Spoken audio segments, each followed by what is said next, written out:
¿Cómo se llamaba? Un mafioso famoso de esa época. Ya me voy a acordar. Ahí me estás... Bueno, pero bandas de historias de narcos de Hay una pequeñita diferencia, ¿no? de Nueva York. No, pero me hizo acordar. Vamos a darle la bienvenida a Diego Laje. Diego, ¿cómo te va? Pancho, ¿qué tal? ¿Cómo estás? Muy buenas tardes y nada. Se complicó el mundo. Se complicó el mundo.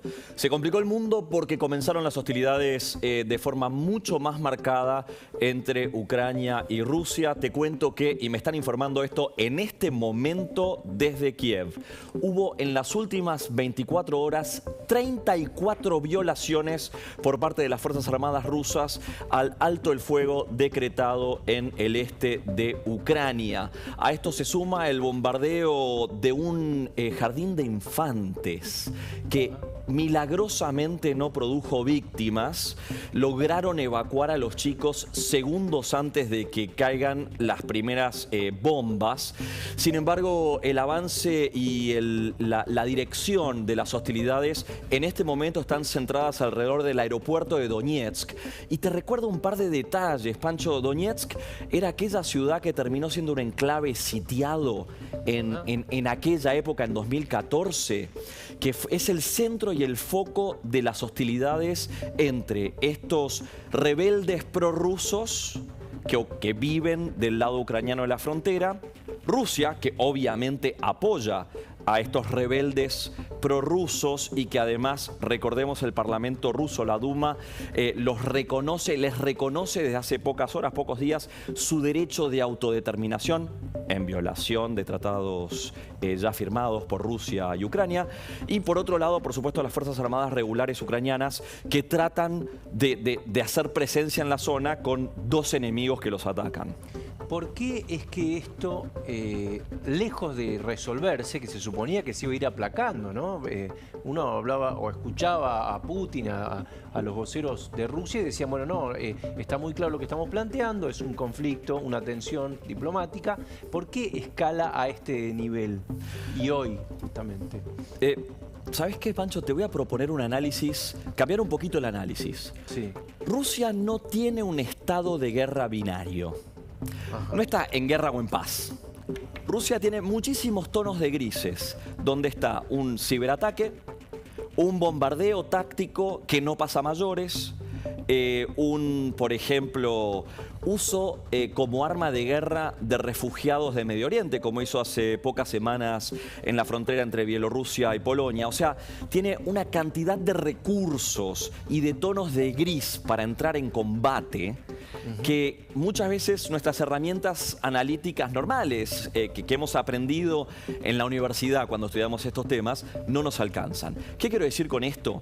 No podemos decir por este momento hay un estado de guerra completo y absoluto entre Rusia y Ucrania. Y tampoco podemos decir que no lo hay. Al mismo tiempo... está entre la tensión diplomática y la tensión bélica, podemos decir así. Claro, porque justamente cuando yo estaba, y te pongo un caso real, yo estaba conversando con una fuente en Kiev. ¿Qué está pasando? Y la pregunta mía fue, ¿estos son los bombardeos de todos los días o son distintos? ¿Entendés? Claro. Por supuesto, me tocó estar en el terreno en esta guerra cuando se estaba luchando, así que por supuesto conozco el detalle chiquitito de esto. Y no, claro, la diferencia es que desde Kiev me dicen, no son los bombardeos nuestros de cada día. O sea, Rusia maneja un nivel de belicosidad que es variable, que recorre tonos de gris y que usa en conjunto o en concierto con las negociaciones diplomáticas. Lo último que tenemos en el frente diplomático, ¿sabes? Fue Rusia echó al número 2 de la embajada estadounidense en Moscú. Esto fue hoy. Esto fue hoy, fue hace instantes. Junto con la expulsión de este diplomático viene estas 34 violaciones en 24 horas. Acá hay una estrategia. Claramente. Y acá hay una estrategia que usa cada resorte del conflicto, no solamente lo bélico o lo diplomático. Usan los ciberataques, usan la ciberguerra, que sabés que Ucrania viene recibiendo ciberataques muy duros, presuntamente de hackers apoyados por el gobierno ruso. A eso se suman estas tensiones en las que uno nunca sabe si las hostilidades vienen del ejército ruso o de los rebeldes rusos apoyados por el Pero ejército que, ruso. pero que al estar apoyados termina siendo más o menos lo mismo, digamos. El efecto es exactamente el mismo. Exacto, y con eso te agrego los denominados Little Green Men, que esencialmente son soldados regulares rusos, pero sin los parches. Si el soldado no tiene su nombre, el ejército al que pertenece y la bandera arriba abajo del hombro izquierdo, ese soldado no es soldado, pero es soldado. ¿Entendés? Claro. Todo este tipo de recursos que según el derecho internacional son una cosa, pero según la realidad del terreno es otra, es lo que complica el análisis y es lo que complica esta desinformación que estamos viendo. Rusia dice que retira tropas, nos muestra videos de tanques subiendo a un tren que no sabemos ni de dónde viene ni a dónde va. La OTAN le dice: por favor, quiero mandar veedores para fehacientemente comprobar que estás retirando tropas, como vos decís. Rusia le dice: no, inteligencia estadounidense recorre imágenes satelitales, analiza información que recibe. ¡Ey, pará! Ustedes mandaron 7.000 hombres más, no sacaron ninguno. Y este es el desarrollo de la información en las últimas horas. El último dato es que en realidad subieron a 150, habían, antes de que empezaran estos cruces de hoy, estos disparos, que lejos de haber bajado de los 130.000, habían subido a 150.000. Esta es la información de ayer a la tarde. Claro. Es decir, numéricamente no se estaba corroborando esto que estaba diciendo Moscú, de que estaban reduciendo tropas, o que incluso era una parte, que había culminado una parte de un ejercicio militar que estaban realizando y que empezaban el retiro de la otra parte. Nada de eso se vio.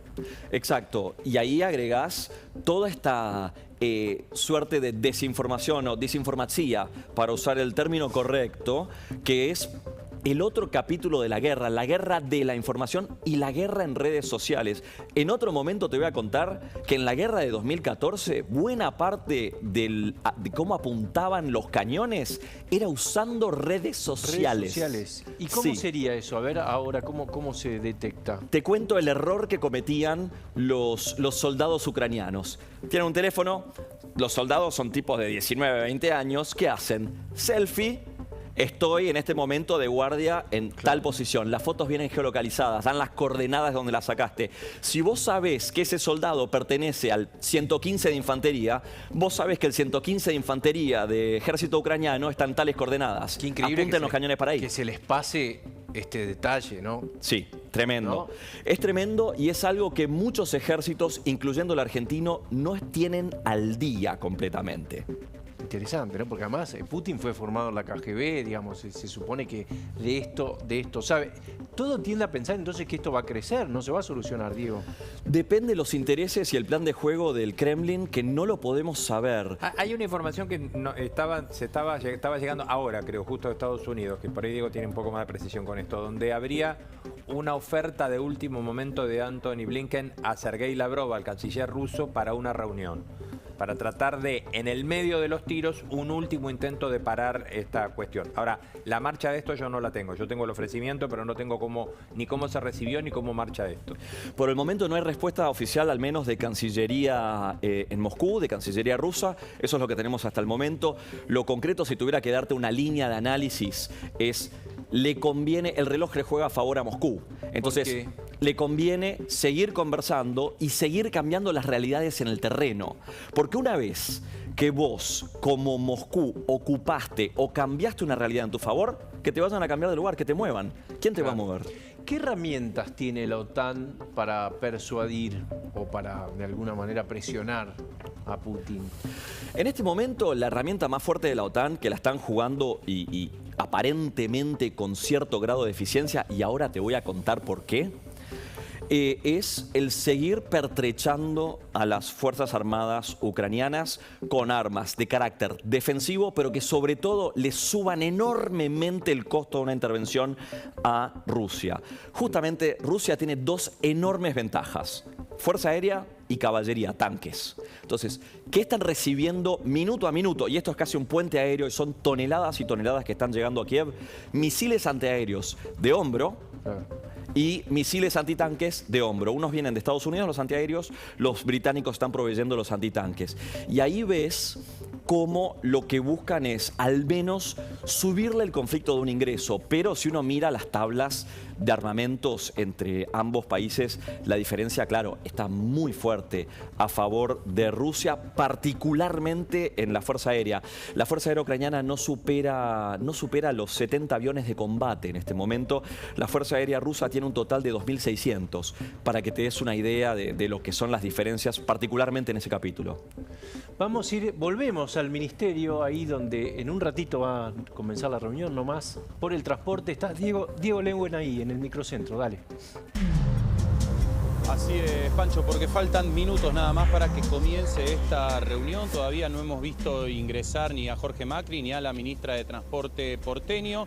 Y tampoco podemos asegurar que cuando finalice esta reunión, que aparentemente va a durar tan solo media hora porque está pautada a las 15 horas y a las 15:30 va a haber una conferencia de prensa del gabinete del Ministerio de Transporte de la Nación, no está confirmado que hable Jorge Macri a la salida. Van a esperar a ver cómo transcurre la reunión. Obviamente un acuerdo hoy no va a haber, pero sí se juntan a charlar.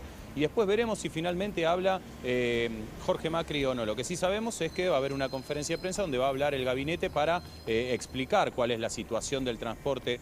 Uno imagina tanto aquí en la ciudad de Buenos Aires como también en el resto de las provincias donde el precio por lo menos del colectivo es más alto de lo que se paga aquí en la ciudad de Buenos Aires. Y por otro lado también ya se empezaron a dar subsidios a distintas provincias que en el día de hoy y quizás en el transcurso de la semana cada vez sean más las que reciban subsidios. No van a ser todas las provincias todavía, eso no se ha cerrado, no está claro, pero sí que algunas ya lo han recibido, inclusive la provincia de Buenos Aires. Así que mucha expectativa y sobre todo mucha preocupación, ¿no?, de todos los porteños para saber qué va a pasar con el boleto del colectivo de estas 32 líneas que solamente circulan dentro de la ciudad de Buenos Aires, que arrancan y terminan en la ciudad de Buenos Aires. No va a ocurrir lo mismo con las más de 100 líneas que también van por la provincia de Buenos Aires. Así que habrá que esperar a las 15:30 a ver qué sucede finalmente, aunque hoy va a ser difícil que haya una definición. Dale, Diego, esperamos entonces, estamos atentos. En cuanto entre alguno nos avisás. ¿Estás contando, Laura?